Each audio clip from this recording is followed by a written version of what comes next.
Hi everybody, this is Gabby Taylor and this is our amazing title rep Kristi Munoz with Lawyers Title.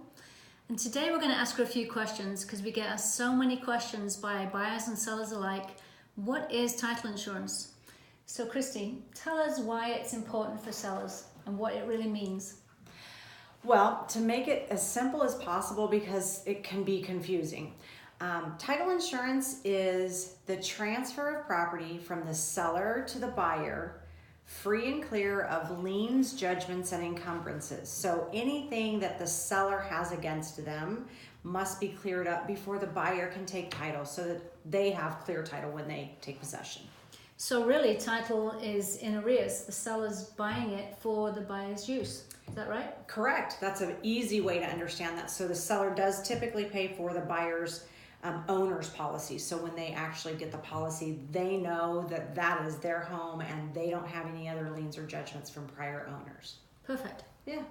Great. So when we're explaining this to a buyer, we get a lot of questions as to, well, what's the buyer policy? I thought the seller was paying for that. Yeah, that happens a lot. We get that at the very last minute because it comes up at closing most of the time. So the buyer, when there's a policy that the buyer's paying for, it's because they're getting a new loan.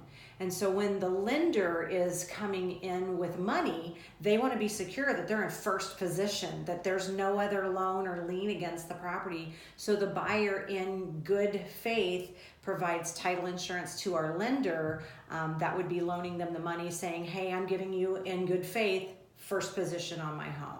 Meaning that if it went into foreclosure, they'd be insured, correct? Yep, they would be the first ones that would have the opportunity to foreclose. Absolutely. Okay. Yeah. And then at the end, there's always like this confusion. Well, why is title involved? What do they do? Does the money go to title? Can you explain that one? Yeah, that's where we get into the timing of everything. So the lender that is loaning the money to the buyers to purchase the home, they wire us the money. And we have to have what's called good funds. So we have to actually be in possession of the wire prior to us allowing the documents to go to the recorder's office to transfer the property into the buyer's name. So it's all very, very time sensitive. So when people say it's funding, doesn't necessarily mean that it's right that minute, but it is within the next hour or so. Yeah, extremely important timing. Great. Yeah. So hopefully that helps. If you have any questions, give us a call.